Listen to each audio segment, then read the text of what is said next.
गायत्री विद्या मंदिर Shri secondary school Sanchore के YouTube channel में आपका एक बार फिर से स्वागत है।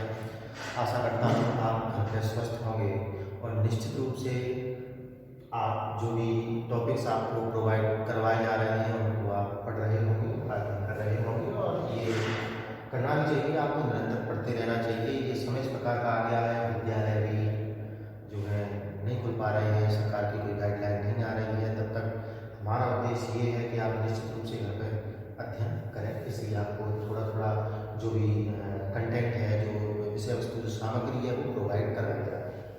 ठीक है, तो हमारा 11वीं क्लास सब्जेक्ट इंग्लिश का हमारा जो टॉपिक है, विद्यार्थियों को पता होगा पिछला वीडियो जो आया था उसमें हमने रिपोर्टेड स्पीच का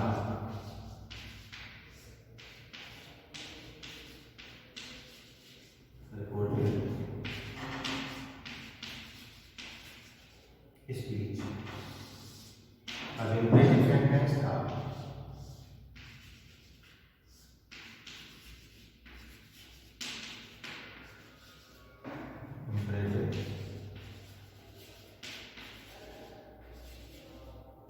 सेंटेंसेस।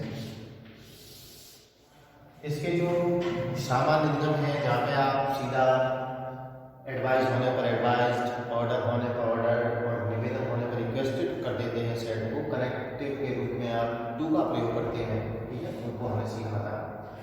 एक रूल हमने सीखा था जो कि आपका डू नॉट से शुरू हो रहा था। वहाँ पे आपने सेट को फॉरवर्ड में बदला और आपने डू नॉट को समाप्त कर दिया। इन्वर्टेड कॉमा के स्थान पर टू को लगा करके आपने अगला आगे का वाक्य जो है वो नियमानुसार लिख दिया। या फिर डू नॉट का एक तरीका और है कि आप रिपोर्टेड स्पीच का सेंस देखते हैं। अगर वहाँ पे आदेश है तो ऑर्डर कर देंगे, रिक्वेस्ट यदि निवेदन है तो रिक्वेस्टेड कर देंगे और सलाह है तो एडवाइस कर देंगे। उसके बाद डू नॉट को नहीं हटाते, केवल डू को हटाने के बाद नॉट के बाद टू लगा देते हैं। ठीक है, ये जो हमने पढ़ लिया। मैंने बताया था अगले वीडियो में हम इसको पढ़ेंगे। ठीक है, तो यहाँ पे हेडिंग आपका होगा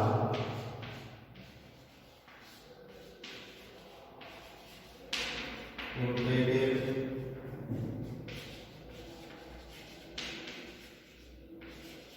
सेंटेंसेस में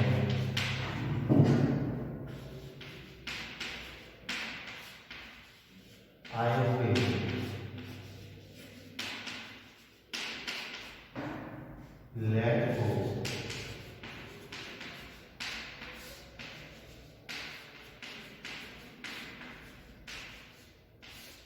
लेट को बदलने से होगा।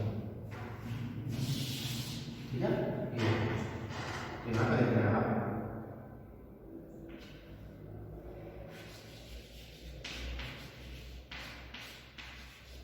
लेट का प्रयोग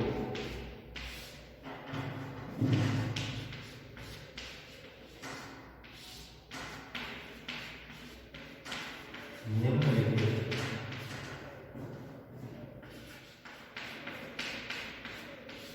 बातों को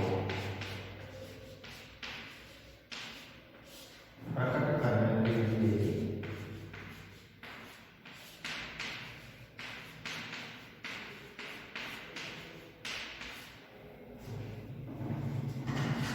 किया जाता है।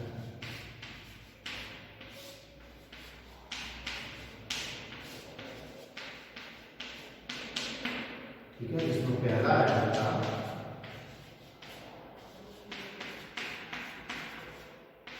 प्रस्ताव,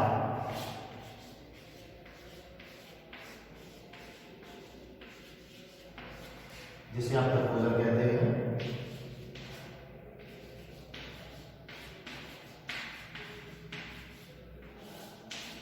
दूसरा है इसमें एक निवेदन, जिसे आप रिक्वेस्ट कहते हैं। लेट जो दो चीजों को प्रस्ताव सबसे ज्यादा महत्वपूर्ण है और एक आपका निवेदन। इन दो को प्रकट करने के लिए प्रयोग होगा लेट। ठीक है, तो इनमें भी सबसे पहले हम एक हेडिंग डाल देंगे, कौन सी? प्रपोजल। ठीक है, ये आप पहले स्क्रीनशॉट ले लें इसका, उसके बाद हम आगे वन बाई वन इसको समझ लेते हैं। तो हमारा पहला हेडिंग था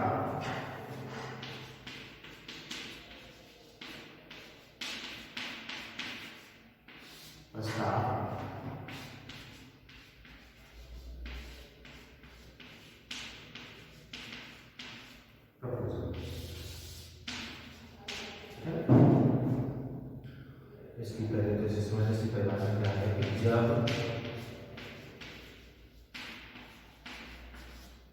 किसी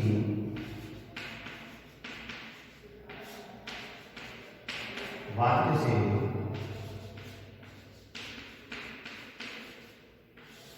प्रस्ताव का बोध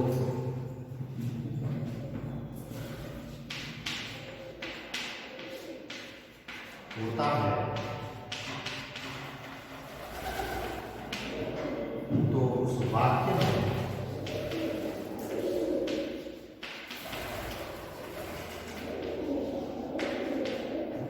लेट के साथ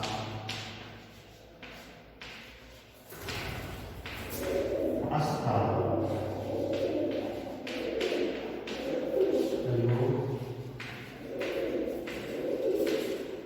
अवश्य होता है। लेट समझ आएगा।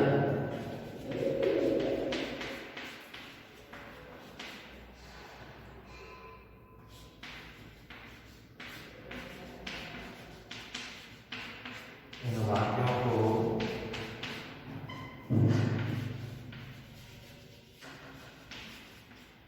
इनडायरेक्ट में बदलने के लिए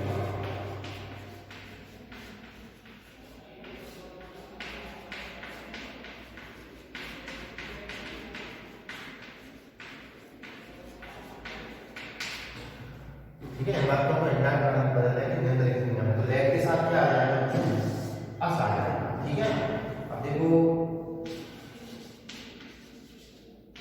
लेट अस ऐसे भी आ सकता है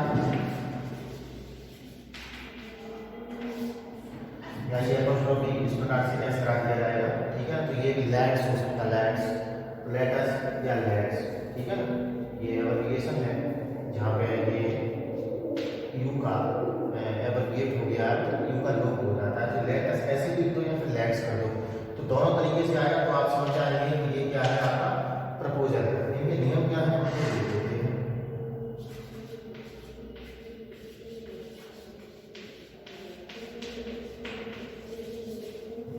रिपोर्टिंग वर्ब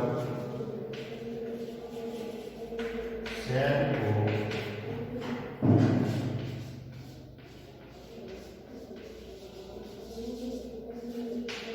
प्रपोज दिया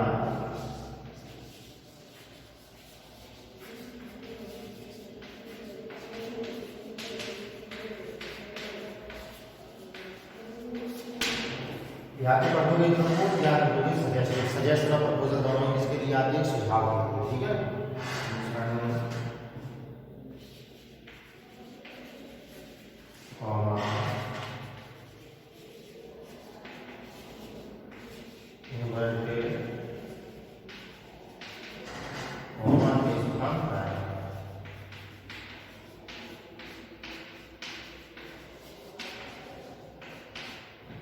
that का प्रयोग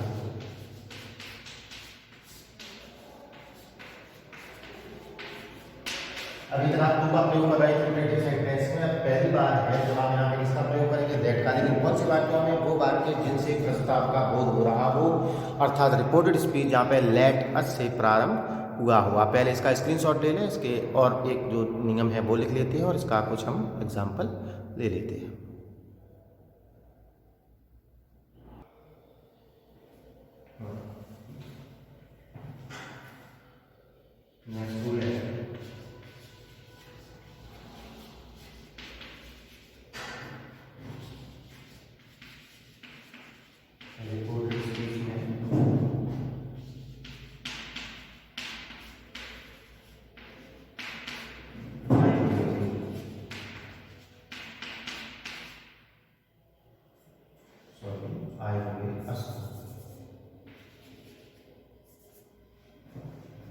Indirect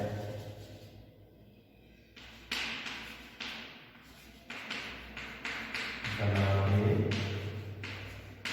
समय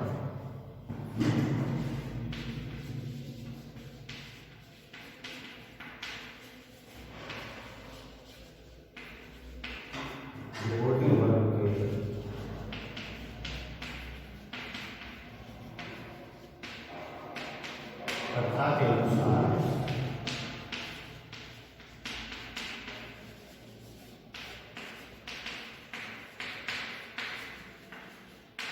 रख देंगे। अब कर्ता का जब बदलोगे तो या तो वी आएगा या फिर जे आएगा, ठीक है। तो किस प्रकार से आएगा वो ढूंढ लेंगे। अगला नियम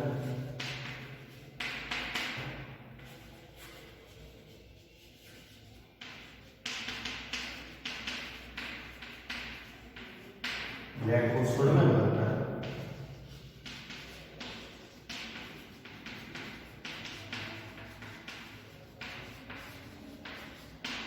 करता है बाद में एग्जाम्पल देखेंगे तो आज समझ देखें। जैसे को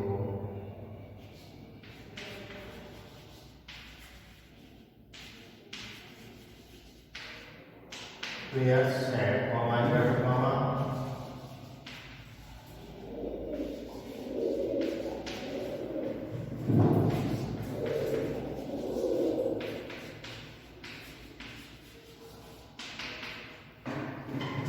player said comma let us go to play hockey, let us go to play hockey। देखें players पहचान क्या है, लेट के साथ क्या आ गया बच्चों, अस आ गया, तो ये इंपरेटिव सेंटेंस है, ठीक है। और लेट के साथ अस आ गया है तो इसका मतलब यहाँ पे भाव किसका है, प्रस्ताव। किसका है, प्रस्ताव। तो मैंने आपको बताया कि जब प्रस्ताव में तो सेट को क्या कर देंगे आप, या तो प्रपोज कर देंगे या फिर कर देंगे सजेस्टेड। प्रपोज कर देंगे, प्लेयर प्रपोज। मैंने बताया यहाँ पे इन्वर्टेड कॉमा हटा दिया, किसका प्रयोग करेंगे, लेट। अब लेट को भी छोड़ेंगे, पहले हम चेंज करेंगे इसको, मैंने ऐसा करके दिखाया।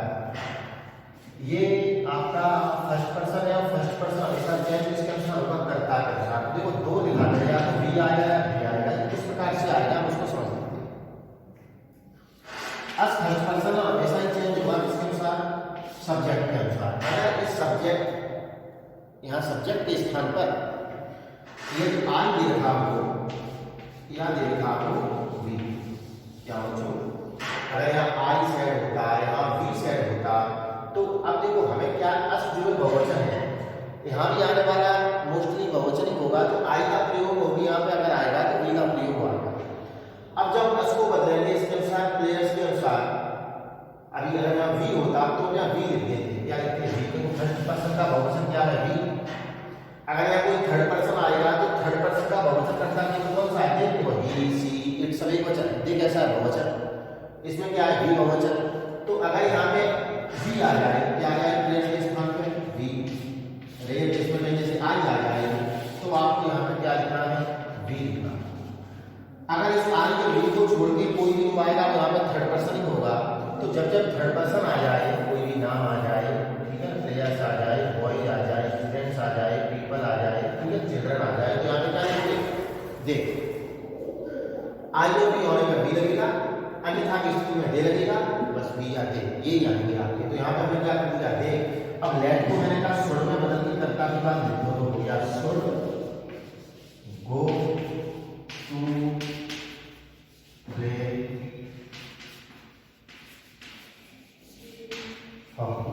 सेंटेंस हो गया players propose that they should go to play hockey. और देख लीजिए